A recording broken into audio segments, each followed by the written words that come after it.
নমস্কার বন্ধুরা, কেমন আছেন সবাই? আশা করি ভালোই আছেন। আমরা সবাই ভালোই আছি। আজ আমি প্রথম ব্লগ শুরু করছি, দেখে বলবেন কেমন হচ্ছে সবাই। তো সকালে ঘুম থেকে উঠে বাড়ির কাজ সেরে নিয়ে স্নান করে পুজো করে নিয়েছি। লাড্ডুকে সকালবেলা ব্রেকফাস্ট করানো হয়ে গেছে। আমি চা বানিয়েছি, চা খাচ্ছি। বাবা দেখি রান্নাতে কি করতে পারি। ভাতটা চাপিয়ে দিয়েছি, ভাতটা হোক ততক্ষণে আমি সবজিগুলো কেটে নিই। আজ নিরামিষ সব সবজি করবো, সেই জন্য নিয়েছি মুগ ডাল, আলু ভাজা, আলু পোস্ত আর করব বাঁধাকপি ভাজা। কুকারের মধ্যে ডাল চাপিয়ে দিয়েছি, আলু ভাজা করার জন্য কড়াইয়ে তেল দিয়ে দিয়েছি, আলুটা ভেজে নিচ্ছি। দুপুরে রান্না কমপ্লিট। এতে আছে ভাত, আলু পোস্ত,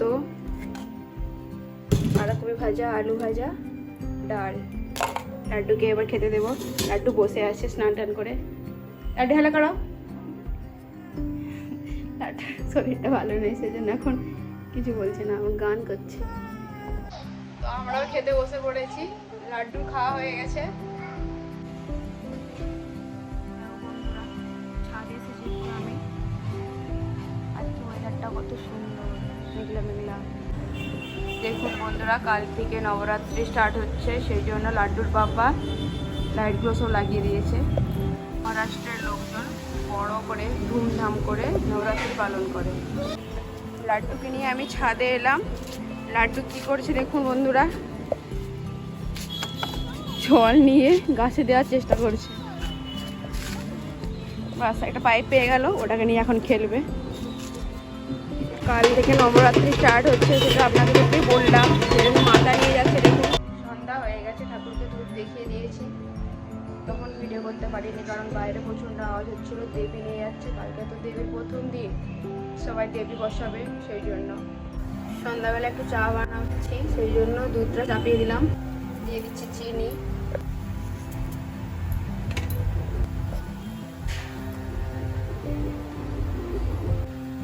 রাতের খাবারের মেনু ভাত, সোয়াবিন আলুর ঝোল।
সয়াবিন আলুর সবজি, সবার জন্য ভাত বেড়ে নিয়েছি।